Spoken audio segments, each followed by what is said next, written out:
जलकुंड जे आहे त्याचं कामाची माहिती दिली आहे. कशा प्रकारचे जलकुंड होणार आहे, कधीचं काम पूर्ण होणार आहे आणि साधारणतः किती खर्च येणार आहे? हे बघा, गणपती विसर्जनासाठी मूर्ती विसर्जन, देवीच्या मूर्तींचं विसर्जन, छठ पूजा या ठिकाणी मोठ्या प्रमाणात होते आणि त्या माध्यमातून जो काही प्लास्टर ऑफ पॅरिस या तलावात जमा होत होता आणि जे काही रंग, केमिकलचे रंग पाण्यामध्ये मिसळून जायचे आणि लोकांच्या आरोग्याला हानिकारक असायचे, त्या संदर्भामध्ये जवळपास 11 ते 12 कोटी रुपयाचा प्रोजेक्ट या ठिकाणी आम्ही आणलेला आहे.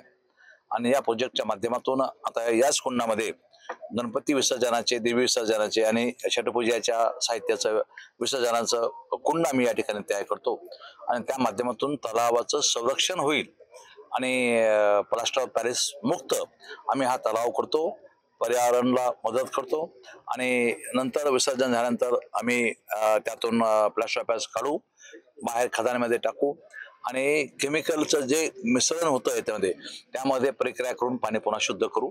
अशा पद्धतीचं एक नवीन प्रोजेक्ट आम्ही या ठिकाणी तयार करतो असताना, हे करत असताना फक्त गणपती, देवी आणि छठपूजेपुरतं मर्यादित आम्ही ठेवलं नाही, तर जालना शहरातल्या लहान मुलांसाठी आणि माणसांसाठी, महिला भगिनींसाठी या ठिकाणी काही मनोरंजनात्मक या ठिकाणी करावं, म्युझिकल फाउंटनिंग या ठिकाणी करावं, अशा पद्धतीच्या मनामध्ये विचार आहे आणि तो आम्ही पूर्णपणे अंमलात आणतो. म्युझिकल फाउंटन सुद्धा या ठिकाणी संगीत कारंजे ज्याला म्हणता येईल ते सुद्धा आम्ही या ठिकाणी उभा करतो. कधीपर्यंत त्याचं काम संपणार आहे आणि कधी अपुरा होईल? 25/7 पर्यंत या वर्षामध्ये संपल काम. या वर्षीचं विसर्जन 100%.